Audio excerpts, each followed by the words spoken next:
សួស្តីបងប្អូនទាំងអស់គ្នាយប់នេះស្រមោលសូមចេញមកនិទានទៀតហើយដោយមានរឿងរ៉ាវរបស់បងប្រុសម្នាក់ដែលគាត់មានឈ្មោះថាបងហាក់ដែលរឿងរ៉ាវនេះវាបានកើតឡើងនៅលើឡានក្រុងសាធារណៈមួយគ្រាជាដំបូងបងប្អូនអ្នកស្ដាប់អាចគាំទ្រពួកយើងបានដោយងាយដែលគ្រាន់តែចុច like និង subscribe ដើម្បីទទួលបានវីដេអូថ្មីៗដែលពួកយើងបានបង្ហោះនោះជាការស្រេច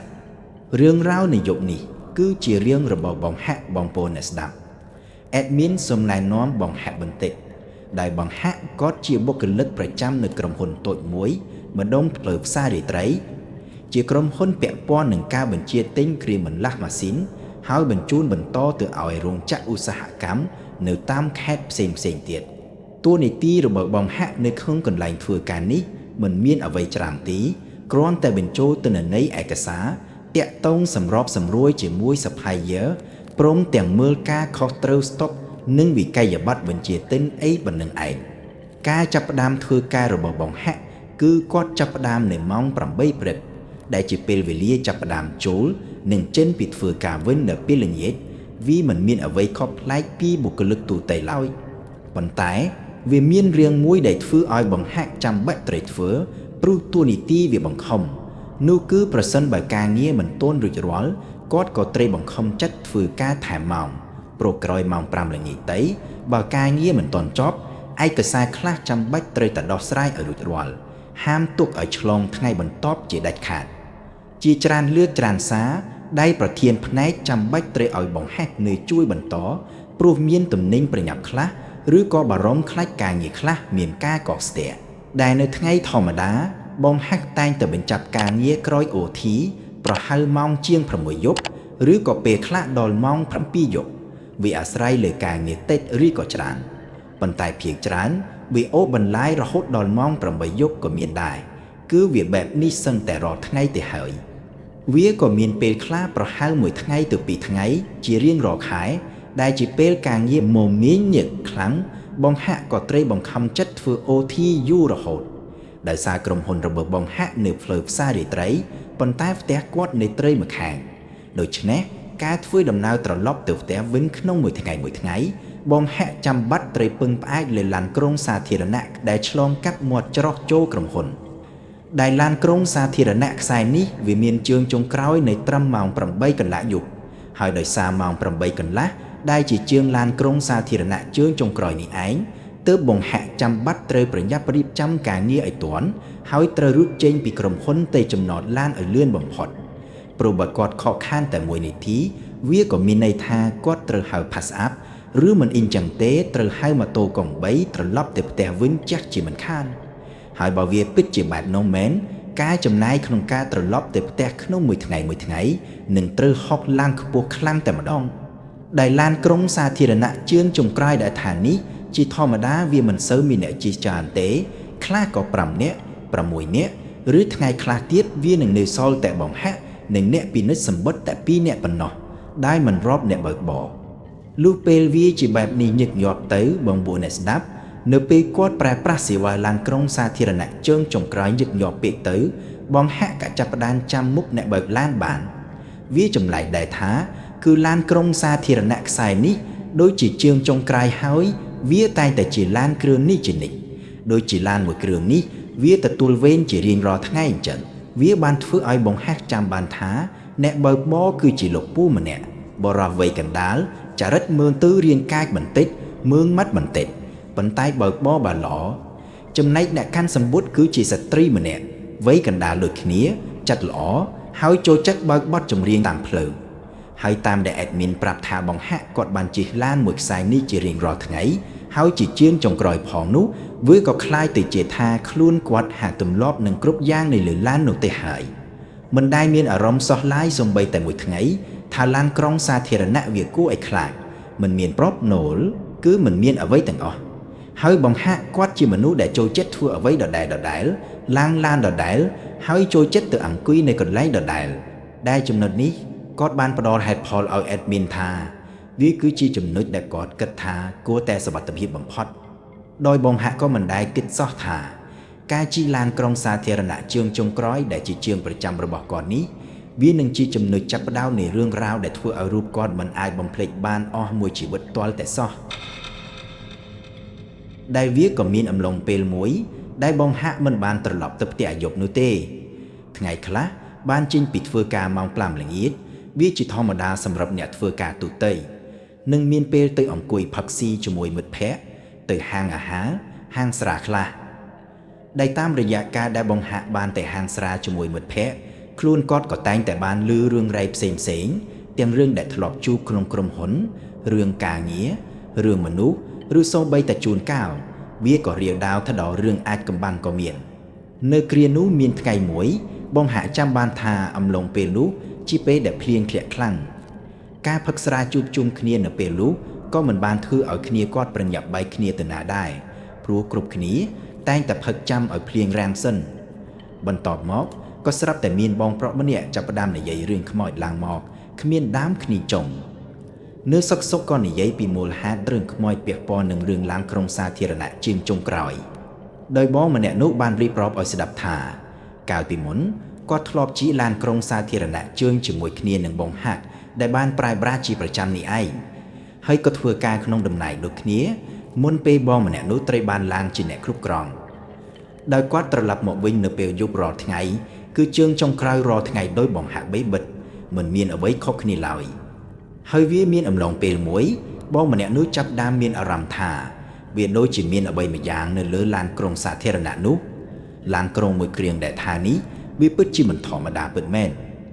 នៅក្នុងពេលដែលបងហាក់ស្ដាប់លេខដំបងគាត់ក៏មានអារម្មណ៍ថាវាគឺជារឿងដែលគេនិយាយកុហកបន្តគ្នាដដែលតែប៉ុណ្ណោះបងម្នាក់នោះប្រហែលជានិយាយភូត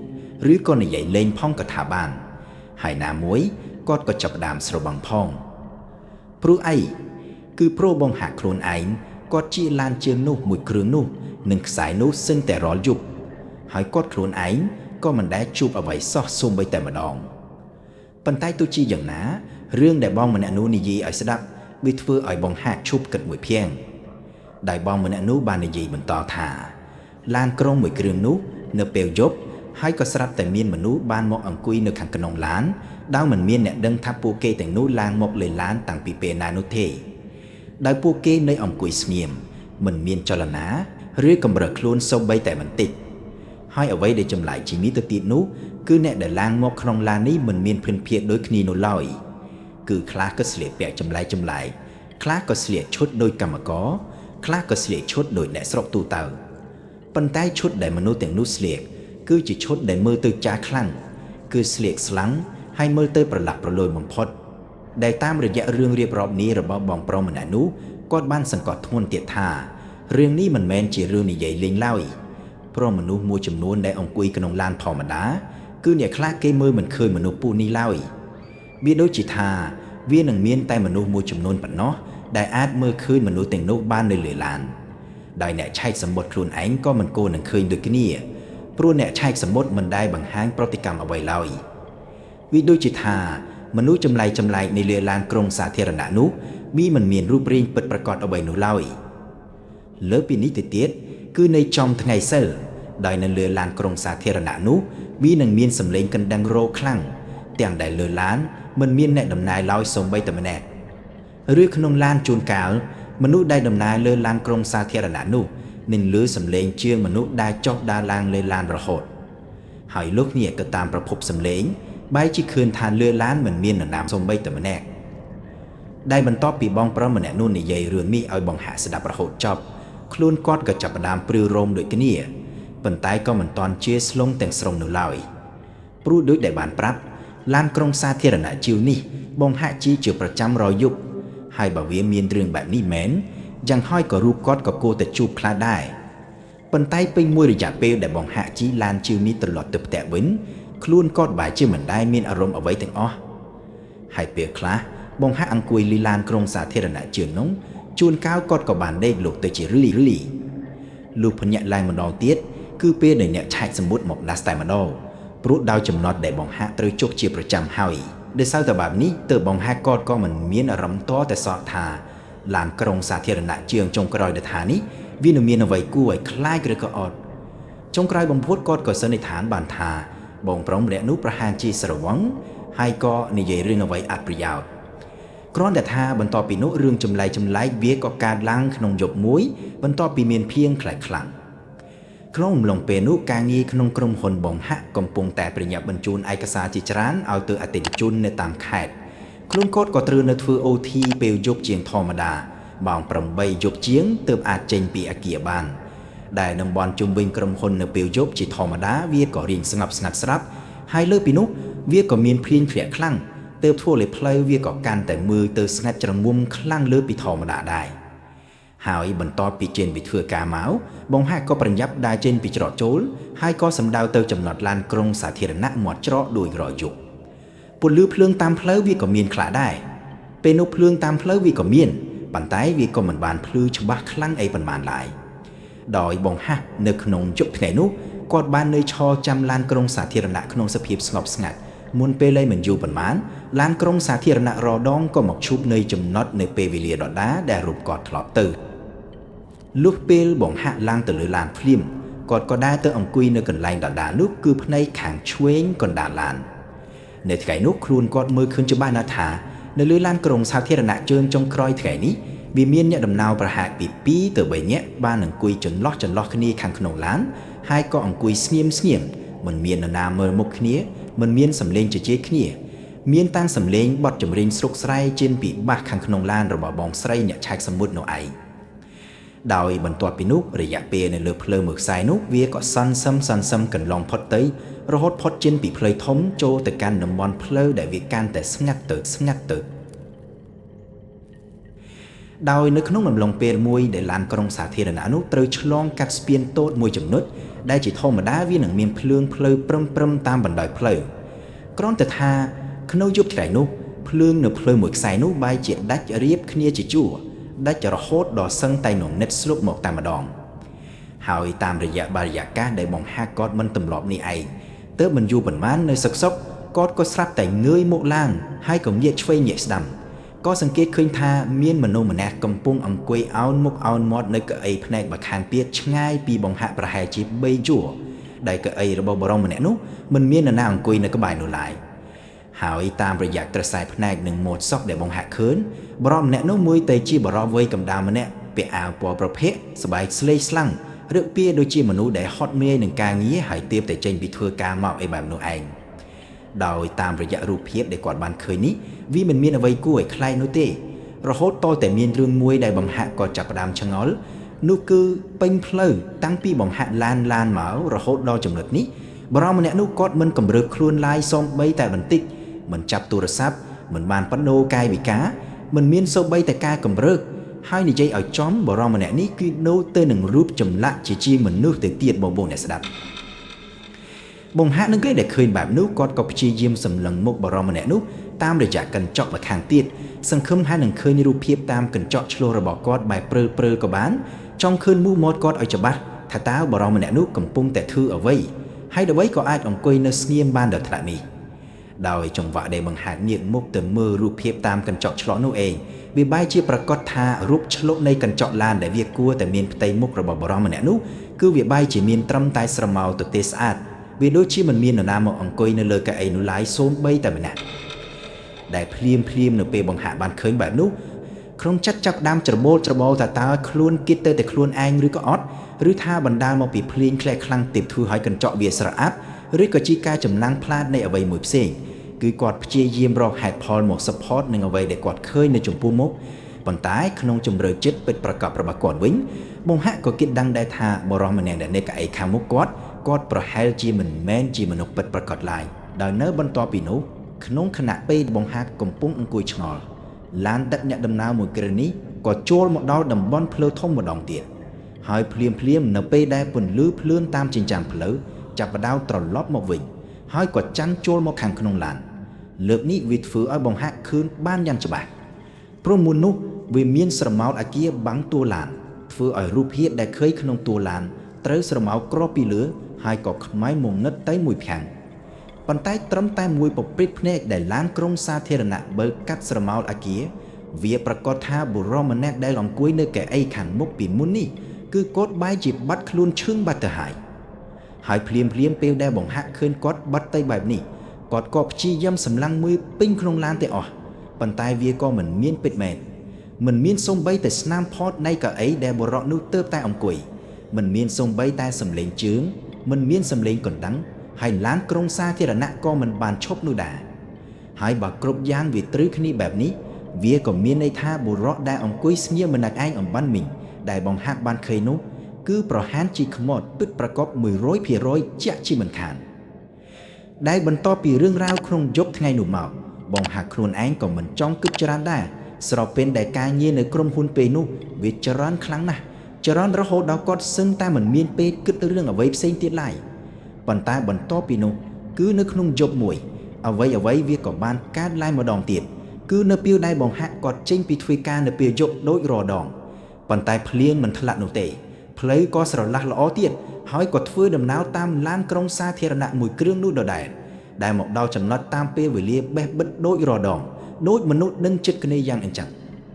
ប៉ុន្តែនៅថ្ងៃនោះភ្លាមនៅពេលដែលបងហាក់ឈានជើងឡើងទៅលើឡានខ្លួនគាត់បែរជាមានអារម្មណ៍គិតដល់ល្បីម្យ៉ាងដែលវាប្រែប្រួលខ្លាំងមែនទែនគឺក្នុងយប់ថ្ងៃនោះនៅលើឡានក្រុងសាធារណៈកែអីសឹងតែគ្រប់កន្លែងត្រូវបានគេចាប់កន្លែងអស់ទៅហើយទាំងដែលជាធម្មតាឡានក្រុងសាធារណៈជើងចុងក្រោយដោយដែល admin បានប្រាប់វាត្រូវតែទំនេរខ្លាំងវានឹងមានត្រឹមតែបុគ្គលិកប្រចាំមិនបានអ្នកដែលត្រឡប់ជើងជាមួយនឹងបងហាក់តែប៉ុណ្ណោះប៉ុន្តែនៅថ្ងៃនេះអ្នកដំណើរវាណែនណាន់តន់តាប់ពេញទាំងអស់គឺពេញគ្រប់ជួរហើយបរិយាកាសក្នុងឡានវាក៏ស្ងាត់ជាងអ្វីដែលវាគួរតែមានដែរគឺមិនមានសម្លេងជជែកគ្នាមិនមានសម្លេងបទចម្រៀងមិនមានសូម្បីតែសម្លេងពីបងស្រីអ្នកឆែកសម្បត្តិដែលបើកបទចម្រៀងស្រុកស្រែតិចកំដរតាមផ្លូវរហូតនោះក៏គ្មានដែរដែលគាត់នឹកគិតក្នុងចិត្តថាឡានជើងមុនប្រហែលជាខូចឬអត់ទើបធ្វើឲ្យឡានជើងចុងក្រោយដែលបង្ហាក់ជិះជាប្រចាំនេះត្រូវទៅទទួលមនុស្សពីជើងមុនមកជាមួយអីបែបនេះចំណុចនេះបង្ហាត់គាត់បានប្រាប់ admin ថាគាត់មិនបានគិតតែខ្លួនឯងនោះទេព្រោះវាធ្លាប់មានហេតុការណ៍បែបនេះកើតឡើងម្ដងពីរដងមកហើយរាល់ដងឡានក្រុងសាធារណៈក៏មានមនុស្សច្រើនពេញគ្រប់កៅអីបែបនេះឯងគ្រាន់តែថាជើងលើកនេះវាមនុស្សច្រើនជាពិសេសហើយក៏ច្រើនបែបពេញភ្នែកតែម្ដងដែលឡានមួយគ្រឿងនេះវាមានកៅអីទំនេរឡើយក្នុងពេលដែលបង្ហាត់ឡើងឡានគាត់ក៏ក្រឡេកក្រសែភ្នែកមើលទៅមុខរហូតមកឈប់នៃកៅអីខាងឆ្វេងកណ្ដាលឡានកៅអីជាប្រចាំដែលបង្ហាក់តែងតែអង្គុយរដងថ្ងៃនេះវាបាយជាទំនេរទាំងដែលមនុស្សពេញឡានទាំងអស់ក្នុងពេលនោះគាត់ក៏មិនបងអង់ឡើយគ្រាន់តែគាត់ឃើញកៅអីទំនេរភ្លាមគាត់ក៏ប្រេងយ៉ាប់ដៃចូលទៅភ្លាមដោយមានអារម្មណ៍ថាចម្លែកចិត្តប៉ុន្តែក៏មិនចង់គិតអ្វីឲ្យលើពីនោះដែរដែលគិតថាវាប្រហែលជារឿងចៃដន្យក៏ថាបានចុងក្រោយបំផុតលុះបានអង្គុយចောက်នៃកៅអីគាត់ដួយរដងតាមរយៈភាពហត់នឿយក្នុងការងារដែលធ្វើការធ្ងន់ពេញមួយថ្ងៃផងនោះបងហាត់ក៏បានបិទភ្នែកចុះត្រឹមតែប៉ុន្មាននាទីប៉ុណ្ណោះបន្ទាប់ពីនោះគាត់ក៏មានអារម្មណ៍ដូចជាខ្លួនឯងកំពុងតែដេកលក់គឺវាជាអំឡុងពេលរវាងពាក់កណ្ដាលដេកពាក់កណ្ដាលភ្ញាក់អីបែបនេះនៅចង្វាក់នោះឯងបងហាក់ខ្លួនឯងក៏ចាប់ផ្ដើមឮសំឡេងអ្វីម្យ៉ាងលាន់ឡើងក្នុងឡានក្រុងដែលកំពុងតែស្ងប់ស្ងាត់សំឡេងដែលឮវាជាសំឡេងមនុស្សនិយាយគ្នាថ្នមឆ្លាស់គ្នាទៅមកស្ដាប់មិនចូលនោះឡើយប៉ុន្តែគាត់ចាប់សេចក្តីបានប្រយោគមួយវាជាប្រយោគដែលធ្វើឲ្យបងហាក់បេះដូងសឹងតែឈប់លោតព្រោះអ្វីដែលបងហាក់បានឮគឺជាសំណួររបស់មនុស្សម្នាក់នៅលើឡានក្រុងដែលគាត់បាននិយាយឡើងមកថាតើកាលណាទើបឯងបានទៅចាប់ជាតិមិនគេវើយភ្លាមនៅពេលបងហាក់បានឮសម្ដីបែបនោះគាត់ក៏ស្រាក់តែបើកភ្នែកភ្ញាក់ឡើងគឺភ្ញាក់ព្រើតឡើងពីការដែលគាត់កំពុងតែលងលូករំពេចនោះកសែភ្នែករបស់គាត់ក៏សម្លឹងមើលទៅឃើញថាអ្នកដំណើរដែលអង្គុយពេញឡានមុននេះគ្រប់គ្នាមានមុខមាត់ដូចជាសាក់សពយ៉ាងអញ្ចឹងបងប្អូនអ្នកស្ដាប់គឺវាដូចជាមនុស្សស្លាប់ពេញមួយឡានតែម្ដងអ្នកដំណើរខ្លះផ្ទៃមុខរលួយខ្លាំងមែនទែនខ្លះក្បាលមកខាងក៏បាត់ទៅដូចជាក្បាលវាត្រូវអ្វីបោកទង្គិតយ៉ាងខ្លាំងឬអ្នកខ្លះក៏មានឈាមស្រោតពេញខ្លួនទាំងអស់គឺគ្រប់គ្នាសុទ្ធតែអង្គុយស្ងៀមខ្លះផ្អៀងកតែម្ខាងខ្លះអោនមុខអោនមាត់គឺវាមិនមាននរណាកម្រើកខ្លួនមិនមាននរណាបញ្ចេញសម្លេងឡើយសូម្បីតែម្នាក់រហូតទាល់តែបង្ហាក់បើកភ្នែកធំឡើងមកដោយភាពតក់ស្លុតក្នុងវិនាទីនោះអ្នកដំណើរដែលគ្មានជីវិតគ្រប់គ្នាដែលអង្គុយនៅលើឡានក្រុងសាធារណៈមួយគ្រឿងនេះគ្រប់គ្នាសុទ្ធតែសន្សឹមងាកមកមើលខាងបង្ហាក់ យ៉ាងព្រមគ្នាដោយការអត់ទ្រាំពុំបានបំបោអ្នកស្ដាប់បង្ហាក់គាត់ក៏ស្រែកផ្អើលឡើងចេញមកយ៉ាងខ្លាំងដោយគាត់ព្យាយាមកម្រើកខ្លួនក្រោកឡើងមកប៉ុន្តែជាងរបស់គាត់ដូចជាវិស្ពឹកហើយក៏អស់កម្លាំងទៅហើយបេះដូងរបស់គាត់ពេលនោះវាលោតញ័ររហូតងាកហូរស្រោចពេញខ្លួនទាំងអស់តែម្ដងប៉ុន្តែនៅត្រឹមតែមួយប្រព្រឹត្តភ្នែកបន្ទាប់ពីនោះបង្ហាក់ក៏មកដឹងខ្លួនវិញពីការដែលបងស្រីអ្នកឆែកសម្បុត្រដែលឈរក្បែរនោះអង្រួនដៃបង្ហាក់យ៉ាងខ្លាំងហើយក៏និយាយទៅកាន់បង្ហាក់ថាដោយចំណត់ហើយបងអូនភ្លាមនៅពេលដែលគាត់បានដឹងខ្លួនវិញគាត់ក៏ភ័យស្លន់ស្លោរត់ចេញពីកៅអីអង្គុយភ្លាមតែម្ដងអារម្មណ៍ពេលនោះគឺវាដូចជានៅក្នុងការយល់សប្តិប៉ុន្តែវាជាការយល់សប្តិដែលចម្លែកព្រោះពេលគាត់បើកភ្នែកឡើងហើយឃើញមុខបងស្រីអ្នកឆែកសម្បុត្រក្លិនឆ្អាបឈាមវានៅតែជាប់នៅចុងច្រមុះនេះឡើយនៅតែមានអារម្មណ៍ស្អុយឆ្អាបនៅចុងច្រមុះហើយក៏ស្អុយរលួយសាកសពប៉នៅច្រមុះនេះឡើយគឺវាដូចពិតខ្លាំងពេកជាងការដែលវាជាការយល់សប្តិពេលនោះបងហាក់ចាត់បោកច្បល់ក្នុងចិត្តគាត់ក៏មិនដឹងដូចគ្នាថាខ្លួនគាត់ទើបតែភ្ញាក់ឬក៏អត់ហើយខ្លួនគាត់នៅតែបែងចែកមិនដាច់នៅឡើយថាវាជាការយល់សប្តិពិតមែនឬក៏អត់ឬថារូបគាត់គិតច្រើនទុយតែខ្លួនឯងប៉ុន្តែគាត់ប្រាប់adminថាបើវាជាការយល់សប្តិវានឹងជាការយល់សប្តិលើកដំបូងក្នុងជីវិតរបស់គាត់ដែលវាដូចជាការពិតរហូតក៏តែបង្ហាក់ខ្លួនឯងគាត់បំភ្លេចមិនបានដែលបន្ទាប់ពីហេតុការណ៍ដែលបង្ហាក់ជួបក្នុងយុគនោះមកខ្លួនគាត់ក៏ព្យាយាមមិនឡើងឡានក្រុងសាធារណៈមួយគ្រឿងនោះអស់មួយរយៈធំតែម្ដងគឺគាត់ធ្វើចិត្តមិនបាននោះទេហើយការត្រឡប់ពីធ្វើការទៅផ្ទះវិញវាក៏ពិបាកដែរដោយហៅ pass up ជំនួសវិញគឺវានឹងអស់លុយច្រើនជាងមុនឬយុគខ្លះគាត់មិនអាចហៅបានក៏នឹងត្រូវអង្គុយចាំកង់3ផ្ទាល់តែម្ដងចុងក្រោយបំផុតភាពចាំបាច់រៀងលុយក៏បង្ខំឲ្យបង្ហាក់ត្រូវត្រឡប់ទៅអង្គុយឡានក្រុងសាធារណៈជាងចុងក្រោយម្ដងទៀតដែលរៀងកំ pl ែងមិនតិចគឺថាយប់ដែលបង្ហាក់សម្រេចចិត្តឡើងឡានក្រុងសាធារណៈម្ដងទៀតវាជាថ្ងៃដែលគាត់ចេញពីធ្វើការយប់ហើយគាត់ក៏មិនមានជំរឿនផ្សេងទៀតដែរពៀនដែលគិតទុកថានឹងចុចរក pass up ប៉ុន្តែ pass up វាក៏មិនមកសោះរហូតតទៅឡានក្រុងសាធារណៈជាងចុងក្រោយក៏ស្រាប់តែមកចតនៅនឹងមុខហើយក៏បើកទ្វារឲ្យបង្ហាក់នៅនឹងមុខគាត់តែម្ដងបង្ហាក់គាត់ក៏គិតថាយ៉ាងណាក៏សម្រេចចិត្តថាចាំឡើងឡានក្រុងសាធារណៈក៏បានថ្ងៃនេះឡានក្រុងសាធារណៈមកដល់ហើយគាត់ក៏ឡើងឡានក្រុងសាធារណៈតែម្ដងទេដោយបរិយាកាសលើឡានក្រុងសាធារណៈថ្ងៃនោះវាក៏ដូចជានឹងធម្មតាព្រោះថាអ្នកដំណើរលើឡានក្រុងសាធារណៈវាមានត្រឹមតែ 3-4 អ្នកប៉ុណ្ណោះហើយពីកៅអីដែលគាត់តែងតែអង្គុយជាប្រចាំដែលបង្ហាក់ជប់ខ្មោចនៅផ្នែកខាងឆ្វេងដណ្ដើមឡាននោះគឺគាត់ក៏បដូរកៅអីមកអង្គុយក្បែរពូអ្នកបើកបរតែម្ដងហើយក៏ព្យាយាមមិនមើលគ្រឿងចុកមិនមើលក្រោយមិនដេកទៀតនោះទេភ្លាមនៅពេលចិត្តដល់ចំណុចផ្ទះបង្ហាក់គាត់ក៏ដែលសម្ដៅចរកបងស្រីអ្នកឆៃសម្បុត្រហើយក៏សួរនាំប្រតិតាមធម្មតានឹងឯងដែលបងស្រីអ្នកឆៃសម្បុត្រគាត់ចាំបង្ហាក់បានហើយក៏ប្រហែលជាឃើញទុកមុខបង្ហាក់ថាគាត់មុខមាត់រៀងហត់នឿយខ្លាំងបងស្រីគាត់ក៏មិនបានសួរអ្វីច្រើនរហូតដល់ចុងក្រោយបំផុតមុនពេលដែលបង្ហាក់រៀបនឹងចុះចំណត់ឡានក្រុងសាធារណៈទៅហើយបងស្រីអ្នកឆែកសម្បុត្រគាត់ក៏សួរទៅកាន់បង្ហាក់ឡានមួយម៉ាត់ថាមុខមាត់ហត់នឿយបែបនេះប្អូនហត់ពីការងារឬក៏ជួបរឿងអ្វីចម្លែកមកមែនទេដែលពាក្យនេះរបស់បងស្រីអ្នកឆែកសម្បុត្រនឹងឯងបងហាក់គាត់ក៏ងើបមុខឡើងមើលទៅបងស្រីនោះហើយក៏សួរបងស្រីនោះទៅថាបងដឹងមែនទេថាខ្ញុំជួបអីប៉ុន្តែបងស្រីនៃឆែកសម្បុត្រគាត់ក៏មិនបានឆ្លើយឡើយគាត់ក៏ញញឹមបែបស្ងួតប៉ុន្តែនៅថ្ងៃនោះបងហាក់គាត់មិនបានដឹងការពិតអ្វីឡើយព្រោះវាដល់ចំណត់ដែលបងហាក់គាត់ត្រូវចុះល្មមប៉ុន្តែការពិតបន្ទាប់ពីនោះលឺរូបគាត់មកឡើងឡានក្រុងសាធារណៈជឿនដដែលហើយក៏ជួបបងស្រីនៃឆែកសម្បុត្រម្ដងទៀតនោះលុះពេលបានជួបមុខគ្នាម្ដងទៀតលើកនេះបងស្រីនៃឆែកសម្បុត្រក៏បានរៀបរាប់ឲ្យគាត់ស្ដាប់ដោយគាត់ប្រាប់ថាតាមពិតទៅឡានក្រុងសាធារណៈមួយគ្រឿងនេះវាធ្លាប់កើតគ្រោះថ្នាក់ចរាចរណ៍មកកាលពីច្រើនឆ្នាំមុនអំឡុងពេលដែលកើតគ្រោះថ្នាក់ជាអំឡុងពេលយប់អំឡុងពេលដែលឡានត្រូវចេញជើងចុងក្រោយនេះឯងឡានមួយគ្រឿងនេះឯងដែលជាដើមរឿងដោយខ្សែផ្លូវវាក៏នឹងជាខ្សែតាមផ្លូវដដានដែលបងហាក់ប្រើប្រាស់ជាប្រចាំគ្រាន់តែថាអំឡុងពេលដែលវាកើតហេតុគឺផ្លូវវាស្ងាត់ជាផ្លូវដែលកំពុងតែសាងសង់ហើយក៏ដូចជាកំពុងចាក់បំពេញសារតបខាងលើផ្លូវហើយក៏មានកម្មករធ្វើការងារច្រើនគ្នានៅទីនោះ ពេលដែលកម្មករគេកំពុងធ្វើការងារលើផ្លូវនាពេលយប់នឹងឯងភ្លើងផ្លូវវាក៏ស្រាប់តែដាច់ក្នុងអំឡុងពេលជាមួយគ្នាដែរដែលឡានក្រុងសាធារណៈមួយគ្រឿងនេះកំពុងតែបង្កើនល្បឿនចុងក្រោយបំផុតវាក៏កើតគ្រោះថ្នាក់ចរាចរណ៍ឡានក្រុងសាធារណៈមួយគ្រឿងនេះក៏បានធ្លាយបុកចូលទៅរកកម្មករសាងសង់ដែលកំពុងធ្វើផ្លូវហើយការបុកនេះគឺបុកបែបពេញទំហឹងបុកបែបបោសសម្អាតផ្លូវតែម្ដងហើយពីហេតុការណ៍នេះបន្ទាប់ពីខាងអាជ្ញាធរគេដោះស្រាយរឿងនេះរហូតចប់វាក៏ធ្វើឲ្យមានរឿងចម្លែកកើតឡើងជាមួយអ្នកដំណើរដែលធ្វើដំណើរលើឡានក្រុងសាធារណៈមួយគ្រឿងនេះជាញឹកញាប់រហូតដល់បងស្រីអ្នកឆៃសម្បត្តិក៏ដូចជាទម្លាប់ទៅហើយគឺបន្ទាប់ពីឡានក្រុងសាធារណៈមួយគ្រឿងនេះត្រូវបានជួសជុលហើយក៏នាំយកត្រឡប់មកប្រើប្រាស់សារជាថ្មី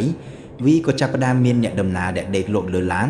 សុកក៏ស្រែកផ្អើលឡើងយ៉ាងខ្លាំងហើយក៏ស្រែកឡូឡាថាមានខ្មោចពេញឡានទាំងអស់អីបែបហ្នឹងហើយបើអ្នកខ្លះទៀតគាត់តក់ស្លុតខ្លាំងរហូតដល់ថ្នាក់ប្រកែកនៅលើកៅអី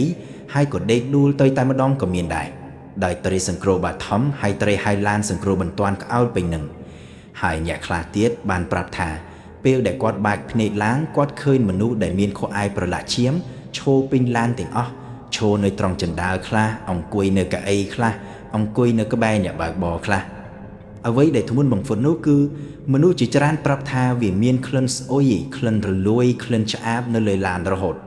ទាំងដែលឡានក៏ធ្វើអនាម័យជាប្រចាំមិនដែលខាននោះទេដោយបងស្រីអ្នកឆៃសម្បត្តិនិងពូអ្នកបើកបរក៏ព្យាយាមរកប្រភពនៃក្លិននោះហើយប៉ុន្តែវារកមិនឃើញពិតមែនហើយភាគច្រើនតាមដែលបងស្រីអ្នកឆៃសម្បត្តិគាត់សង្កេតបានភាគច្រើនអ្នកដែលជួបនឹងជាអ្នកដែលជ្រួតដេកលក់លើឡានដេកលក់ហើយក៏បើកភ្នែកភ្ញាក់ឡើងឃើញបែបដដាដល់ចុងក្រោយបំផុតដោយសារបងហាត់គាត់នឹងការពិតខ្លួនគាត់ក៏មានការភ័យខ្លាចនឹងរឿងនេះមកជាខ្លាំងដោយគាត់ក៏ខ្លាចថាសុកថ្ងៃណាមួយគាត់នឹងជួបវិញ្ញាណរបស់មនុស្សទីនោះទៀតឬថ្ងៃណាសួយត្រីធ្វើការហត់ខ្លាំងហើយទៅជ្រួតដេកលក់លើឡានក្រុងសាធារណៈនោះទៀតច្បាស់ជាចាប់ជាមិនខានចុងក្រោយបំផុតបងហាត់គាត់ក៏កាត់ផ្ដាច់បញ្ហាដោយការទៅរកម៉ូតូមកជិះទៅមកកន្លែងធ្វើការវិញដើម្បីចាប់រឿងចាប់រាវដោយបងហាត់គាត់ដោះស្រាយបញ្ហារឿងខ្មោចក្នុងឡានក្រុងសាធារណៈជើងចុងក្រោយបានដែលការទិញម៉ូតូថ្មីនឹងឯងអូហូយពេលដែលជជែកជាមួយបងហាក់នឹងអេដមីនខ្លួនឯងក៏មានការអាណិតអាសូរក៏ដែរនឹងអាណិតក៏អាណិតនឹងចង់សាយក៏ចង់សាយគាត់ប្រាប់ថាពេលដែលសម្រាប់ចិត្តទិញម៉ូតូខ្លួនគាត់ក៏បាយមិនតន់ស្ទាត់ដែរគឺទិញមកព្រោះតែខ្លាចខ្មោច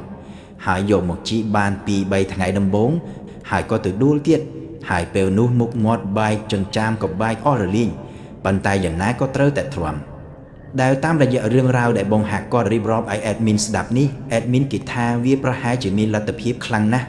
ព្រោះជាធម្មតាបងប្អូនអ្នកស្ដាប់សាកសង្កេតមើលពេលអ្នកបើកបរចេញទៅតាមខេត្តឬបើកបរចូលទៅក្រុងគេធ្វើការងារធ្វើផ្លូវភាគច្រើនគេនឹងធ្វើការងារនៅពេលយប់ជានិច្ចការធ្វើការងារពេលយប់ដើម្បីនឹងធ្វើឲ្យចរាចរណ៍មិនកកស្ទះក្នុងអំឡុងពេលដែលមនុស្សគេឆ្លងកាត់ផ្លូវយ៉ាងណែនណាន់តាន់តាត់ប៉ុន្តែជាធម្មតាវាត្រូវតែមានបែកភ្លើងឲ្យសញ្ញាអីបែបនេះដែលដាក់ទុកឲ្យអ្នកបើកបរឃើញថាខាងមុខមានការសាងសង់មានស្លាកសញ្ញាអីយ៉ាងហ្នឹងទេប៉ុន្តែពីរឿងដែលបងស្រីអ្នកឆៃសម្បត្តិគាត់រៀបរាប់ឲ្យតាមពិតវាមាន